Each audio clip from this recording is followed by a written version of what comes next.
Have you ever noticed that some of the best ideas come from unexpected places? Your next breakthrough may come from a leader facing similar challenges, but in a completely different sector. Welcome to Chief Influencer. I'm your host, Anthony Schaefer. Join us as we explore how today's successful leaders inspire, influence, and connect with others. Chief Influencer is a production of Social Driver and the Communications Board, who have teamed up to spotlight how great leaders and communicators are making their impact in the world. This episode is brought to you by the George Washington University's College of Professional Studies, with in-person and online programs ranging from master's degrees in public relations strategy to certificate programs in digital communications. GW offers more than just the credentials to help working professionals get ahead. It prepares them to be leaders in their field. As a proud GW graduate myself, I can attest that faculty members combine academic rigor with real-world lessons that can't always be found in textbooks. Check out cps.gwu.edu for more information. Welcome to another episode of Chief Influencer. I'm your host, Anthony Schaefer. Today, we're highlighting lessons and experiences shared by leaders we've previously had on the show. All discussions revolve around the theme of community. You'll hear from Daniel Buezo, founder and CEO of streetwear brand Kids of Immigrants, Jennifer Sirangelo, president and CEO of the volunteering and civic engagement nonprofit Points of Light, Gina Schaefer, co-owner of A Few Cool Hardware Stores and author of Recovery Hardware, and Jean-Claude Brizard, president and CEO of the education nonprofit Digital Promise. You talked a lot about community being so important, building community and serving the community. And it sounds like you see that younger version of yourself in the community, you know. Yeah, that's a good point. I feel like I represent a community that I'm in. I am the community. I am part of this. We're all together in this. So I would say I owe it to the community too. And, you know, I represent something that I am as well. We are a reflection of our community and we're inspired by them. And, you know, it's so rewarding to get that level of support and love from our community. And it's the driving force to keep going. As we learned from Daniel, our community can inspire us in many ways. Let's hear how Jennifer Sirangelo recognizes inspiring individuals through daily points of light. We also have our daily points of light, which are the individual everyday Americans that we recognize every single day, every single weekday, for the extraordinary contributions they're making to their communities. Many of them are social entrepreneurs, they're founders, they've started up a nonprofit to meet a need in their community, and they're amazing. And they're another constituency that we have. I want to go into civic engagement in a second, but maybe just say a little bit more about the daily points of light. If those of you that may remember President Bush's inauguration address in 1990, he talked about his vision of unlocking service as a definition of a successful life, that every American, to have a successful life, you need to be serving others. And his vision was that we would see 1,000 points of light. And each person, when they do that, is a point of light. Well, I'm so proud that we have kept that going every weekday since his presidency. And I think I just gave 7,725. We've given over 7,000 point of light awards to families, to institutions, to people. And we get so many nominations every year. I hope anybody hearing this podcast would be interested in going to our website and at pointsoflight.org, and you can nominate someone to be a point of light. And they are an amazing group of people, and they're social entrepreneurs that we're supporting. It's so important to recognize people who are doing amazing things everywhere. Let's see what Gina Schaefer has to say about that. When we think about the type of community that you build on the inside and, you know, maybe going back to even customer service, you've had the opportunity, you served on the board of Ace Hardware, and that gave you the opportunity to see other hardware stores around the country and to learn lessons, sometimes probably observing things that are great that you want to emulate, and sometimes maybe observing things that you don't want to emulate. Can you talk a little bit about that? Yes, so that was a very eye-opening experience. ACE is an amazing company. It'll be 100 years old in 2024.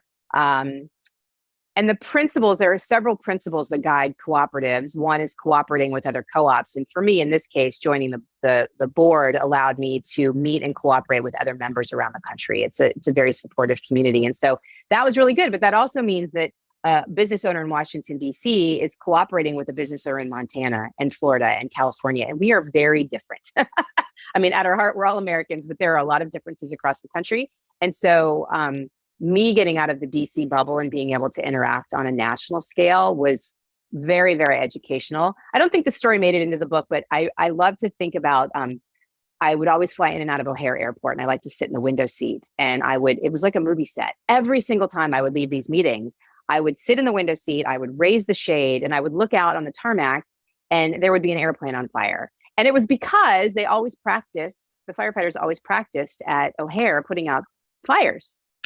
And every single time, and I had to fly into O'Hare like 4 times a year. And I thought to myself, this is my board service. This is my growth particularly as a female on a corporate board. This is a $5 billion company. I'm going up in flames. I just made a fool of myself. I don't know what I'm doing. And then I finally realized on the last day that you have to practice. You're not going to be good the first time you do something. You're not going to be great on your first board, maybe not even your second board. Those firefighters were putting out that plane every week or every month, whatever the cadence was when I was flying in, because they knew they had to practice. And that was a good reminder for me too. I didn't have to be great just because I already owned 10 stores. There was so much more to learn. There's still so much more to learn. And being on that board was what really set me down that path. Having an open mind and realizing that you're never truly done learning is an essential part of being a leader. Jean-Claude shares a key message relating to working together within your community to make change happen. How do we rally community together and pulling in the same direction? But again, collective effort is something I've come to really believe in, but to understand what is your hedge on, what do you do well, what is your piece of the puzzle, and how can you influence perhaps other pieces of the puzzle? But you have to understand what you do really, really well and do it damn well. Then you can really begin to work with others in solving a collective challenge. Working with others is so essential, and having support from friends makes the journey even better. Daniel Buezo shares a story about how he worked together with his team to create a wonderful event for his community and other brands trying to break out. When ComplexCon offered us a space, we were very honored, but I've been to multiple ComplexCons every year. It's the biggest streetwear moment in the world once a year. So when they offered us the space, we knew that we can make a great collection, we can put some marketing behind it and sell it at ComplexCon. That's what everyone wants to do at ComplexCon for the most part.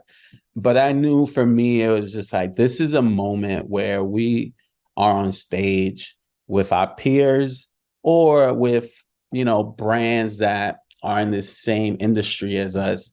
And we understand that what we're different at. And, as we're inspired by them, we know why they're inspired by us. So this was a moment to be on stage, the biggest stage of streetwear, and make that statement of who we truly are. And when I first said this to the team and to Complex, I was like, we're going to do the booth. We're going to bring all our friends in, and we're going to give them our platform to showcase their brands. And we're not going to sell anything. And everyone was like, what? Wait. As anyone may know, just in any type of convention, whether it's ComplexCon or all other conventions there are in this world, this costs a lot of money to do. Business-wise, you're thinking of how you're going to recoup. But for me, I knew this was an investment. I was like, this is an investment in our community. This is an investment in our values and what we believe in. And I don't want anyone to mix the message up. I want it to be very clear that we mean this. What this shirt says, we mean it with our heart. So we invited our friends, 13 brands total, to come to our booth and be part of this story of support your friends Susu and Debbie, Debbie's our creative director and community lead and marketing. Susu is our experimental producer and so much more. They both are, the backbone to these events. But they produced and designed this booth, and that was a very tough week or weeks of work. And we made it, and we literally brought in these 13 brands up and coming and gave them an opportunity that I would have wished for at that stage of my company, at that age. And it was one of the most rewardful things that we've done as a brand and as individuals, to see the joy and the success that we had. Success for us is what led us to when the community wins, we win, and when we win, the community wins. Such an inspiring story that resonates with many leaders working generously to help other brands shine. Community building helps bring people back to your brand. And Gina shares a concept her team developed for a community party to promote inviting environments for customers. Ladies' Nights are awesome. So they started specifically because we have over the years built 10 stores from scratch and purchased 5. And we've had 2 that failed. I hate to call them failures, but we had to close them. They both ran for 10 years before we closed them. And then we had to shut them down. And our 5th Street location, which was in the middle of Washington, D.C., 5th and K Street Northwest, was one of those locations. And for some reason, 5 years into that struggle, we thought maybe we just really need to invite the community in and have a party, but in a really big way. And there were other hardware store owners that had mentioned Ladies' Nights, and we decided we were going to do that. We had 350 women show up to that first Ladies' Night. And this is a store that ended up closing. It never had enough business, but man, did that party resonate with the community, and people loved it, and the sales were great. And so we decided that we were going to carry it on to other locations. And women have historically, and in studies and research, have documented that they don't feel comfortable in hardware stores. And we wanted to make sure that we were the absolute opposite of that. So that was the genesis of it. And then if you fast forward, especially to now, online businesses that are competition to us aren't throwing brick and mortar parties where you get to shake hands and share a piece of cake or candy or whatever with a customer. They're not doing that. And so it really became oh my gosh, now we need to figure out how to differentiate. Folks live in our backyard, they could walk in, let's have a party. And because Ladies' Nights have been so fun, and men come too. We definitely have men show up for Ladies' Nights, but we have anywhere between probably 275. Our biggest was about 550 people. And we had to change the process after that because it was actually too many people for our little locations. We had to set limits and have tickets and stuff, but they've been super successful. Community involvement is crucial for nonprofits to gain the awareness they need to thrive and work toward their mission. Civic engagement offers nonprofits many different avenues to explore, and Jennifer has done so quite well. We learned that formal volunteering, so having a Tuesday appointment to work at a nonprofit to help out, to do tutoring or help with a food bank, that kind of formal volunteering is down by 7% year over year from 21 to 2022. And that's just one small statistic. It's a combination of that and our giving as Americans is going down. Fewer givers, fewer total gifts, lower amounts given. And these are, while they might seem like small numbers, those are indicators of a cultural shift. And we're still discerning. I want to be honest, Anthony. There's part of it is that's true about formal volunteering. But our research has also shown at Points of Light, something we've talked about in a framework we use about civic engagement is broader than just that formal volunteering. That is a critical part of our democracy, of our civil society. We all know, have been volunteers. We've been recipients of people who are volunteers, and our organizations, our civil society would not exist without that. But it is true that things are changing. And so in that wake of a decline in formal volunteerism, Points of Light has believed and has started to put the research behind what is that total, what does civic engagement look like today?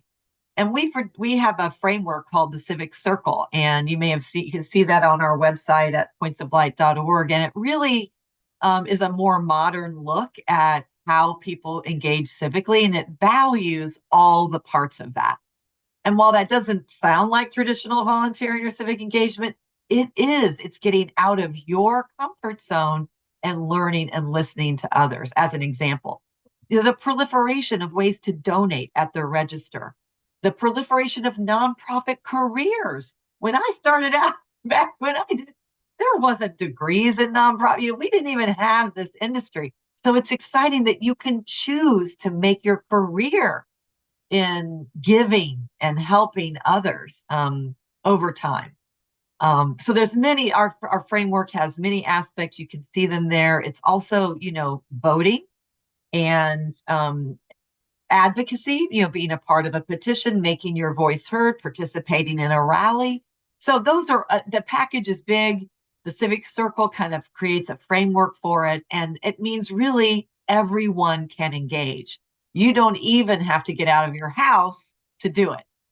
It's better if you do. Bowling Alone will tell you that. And, it's better when we do it together. We're built for community as humans. Biologically, we're built for that.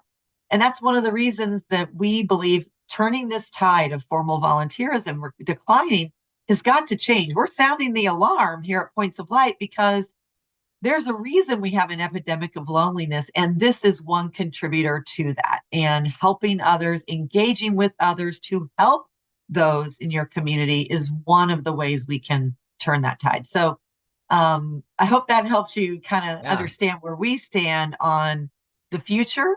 Speaking of broadening reach and engaging people, Jean-Claude emphasizes the importance of how technology plays a crucial role in connecting and mobilizing communities. When you are focused in just one community, you still can never be everywhere, at once, but, you can drive to a school like you've shared, you can be on the local radio show. Now with the work that you're doing, which is really global in nature, you have to use technology. Can you talk about your view as a leader of how you can use technology to expand your reach, but also to engage people in kind of a two-way dialogue? Absolutely. I see technology as an enabler. So many people put technology first, and then they go back to the challenge and the work second. It's got to be the converse. So, for example, in the school system, I often ask superintendent, what is your coherent instructional framework? How are you thinking about teaching and learning? That then drives, how can tech support this kind of challenge, whether it be reading, whatever it may be. Now we're looking at artificial intelligence, not in the sense of it being a way for kids to cheat. How does it elevate the pedagogical practice? How does it elevate what teachers do, what principals do? We're even looking at data. One thing that we know very well in schools, for that matter, frankly, across systems, is that we often are data rich and information poor. There's a lot of qualitative and quantitative data that comes into systems, right? Whether it be looking at, healthcare system to education systems, right? But having artificial intelligence engines supporting the analysis allows the protagonist, the teacher, the leader, from having to live in the drudgery of data and analytics, but instead translating information to practice or to action. So all of this is enabled by the kinds of stuff that we're seeing in AI in education as an example. And there's so many other tools and technology that we certify as an organization to make sure that it is solving a particular challenge. Let me give you one last example. We have a structure here called the Learner Variability Navigator. A lot of folks in education talk about personalization. Most teachers don't have the wherewithal or the time, frankly, to really personalize instruction for every kid, especially neurodiverse kids. We think technology can be an amazing enabler. So this Learner Variability Navigator, which is now being integrated into massive learning management platforms, takes the learning science and the science of development and makes it actionable in a way that leverages tech and in the future AI to tell the teacher, if you have these students, this is how you get individualized, how you get personal with every student. Because Anthony, I live by this adage that every child is a work of art. We have to create masterpieces. Leveraging platforms to extend reach and impact is so important. It's interesting to consider how recognition and awards can play a role in broadening the message of service. Jennifer Sirangelo does that with the Points of Light Award. Let's hear more about that. So can you just talk a little bit about what it means for someone to get that award and how getting that award gets your powerful message of service out broadly, but also into communities that you might not otherwise be able to reach? Right. Well, let me start with research shows that, recognition is a very powerful part of cultural change. What we recognize, who we honor.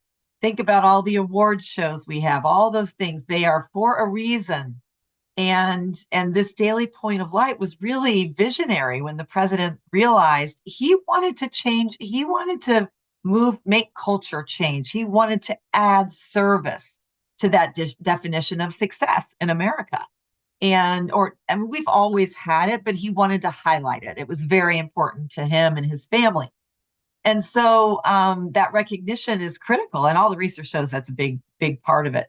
So what happens, I've met with many Daily Points of Light, and they tell me the number one thing is that being recognized helped them stand out among a crowded field of nonprofits. We know there's a proliferation of nonprofits, which is great. People are solving local problems. But for them, it was a standout. They also got to join a community of support. So they got to meet other founders, other people, learn from them through our conferences and other gatherings that we do. And that's what they asked me for what they want more from us. They said we would love more of that opportunity to kind of build our capabilities, continue. I started this. I met a woman who started a feeding program. She started it because her neighborhood kids needed it. She didn't start it because she knew how to lead a nonprofit. So when she met me, she was picking my brain about what you do, how you grow, how you work with the board, how you tell your story. And so it's that's what they get from being a Daily Point of Light, is certainly the recognition, but more important is that community and that ability to be better at what they do and to have support around them. The act of recognizing and rewarding people on their successes not only helps nonprofits stand out, but also fosters a valuable network of support and learning. Speaking of profound impact and meaningful recognition, the stories in Recovery Hardware, written by Gina Schaefer, highlight how deeply personal and transformative such acknowledgments can be. Your book, Recovery Hardware, is full of so many poignant stories. One that really stuck with me, which was about your team member, John, who you mentioned earlier, and he has since passed away. He invited you to an event, and at the end, he was the MC, and he said, "I know I don't speak alone when I say that many in this room owe our sobriety to Logan Hardware." And then he asked the audience to applaud for you and Mark. Oh, I'm just getting chills. Like I didn't think about it. Yes. And I mean, that must have been such a very special moment for you and Mark. And I just wonder if you can just share a little bit about, what that feels like to know you've made such an impact and influenced so many team members in a positive way and the community in a positive way. So there were so many special things about that day. So thank you for giving it some airtime.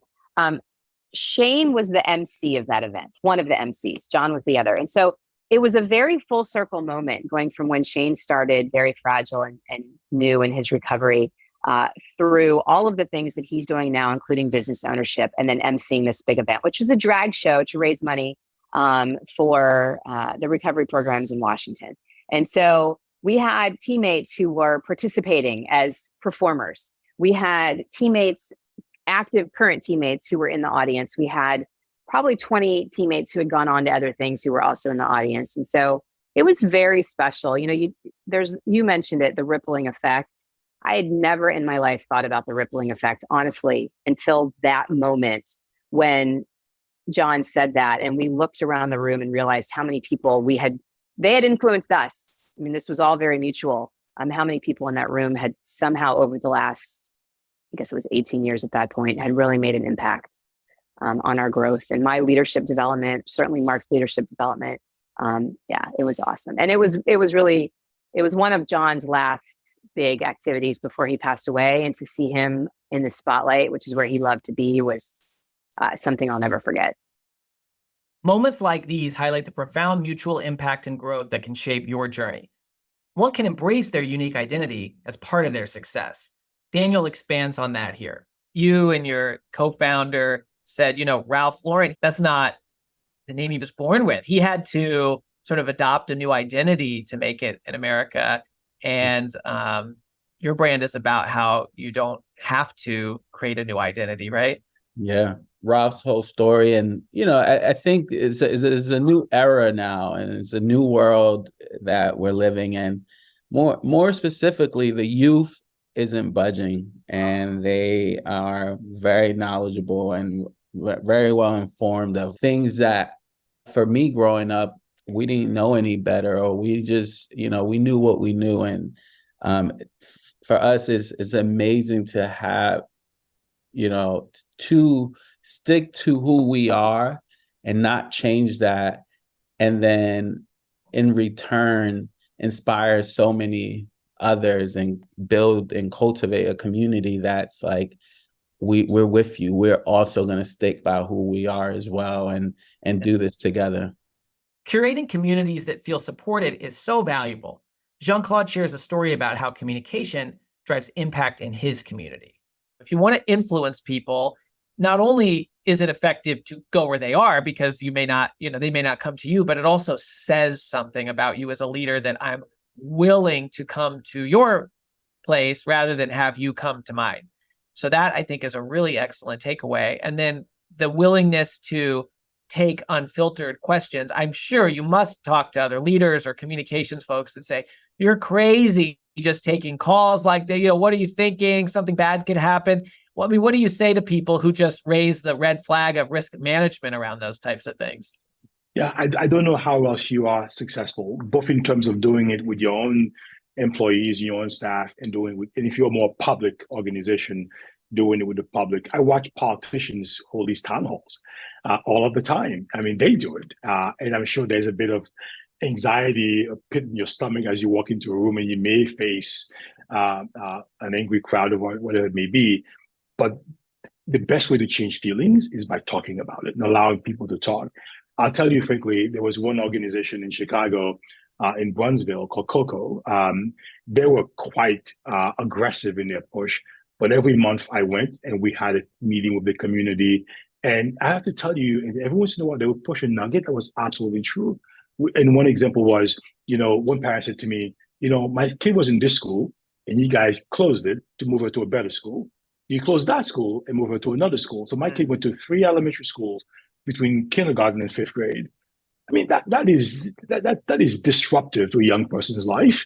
So that led quickly to an overarching strategy around how we design our school closure. So sometimes these things, yes, you get beaten up when you get there. I had one person yell at me at the airport. You know what? I sat with him and we had a conversation. That's the public face of this. If you're running a company, again, you go to your staff, you walk those plants, you walk those communities, and you have a dialogue and conversation, and you really learn what is happening at the ground level. I believe will always inform how you think about the overarching strategy, because there is no such thing as a Superman. You can't do it by yourself. I was told a long time ago that when the doors close, guess who's in charge of your school? Your teachers, not you. Unless they buy into your philosophy and your vision, or the vision, right? They won't execute against it. So you've got to get their buy-in into the work that you actually do. And I would argue that applies to any organization in any field of study. 4 influential leaders have shared their valuable insights on how building communities significantly impacts both their professional and personal lives. Keep in mind the importance of thoughtful communication, leveraging friendships, and highlighting individuals who excel within their communities. Thank you for joining us on Chief Influencer. I'm Anthony Schaub, and I look forward to seeing you next time. Thank you for joining us for another episode of Chief Influencer, a production of Social Driver and the Communications Board. If you know a leader who should be featured as a Chief Influencer, please nominate them at chiefinfluencer.org. For show notes and more, visit us at chiefinfluencer.org or follow Chief Influencer on LinkedIn. Until next time,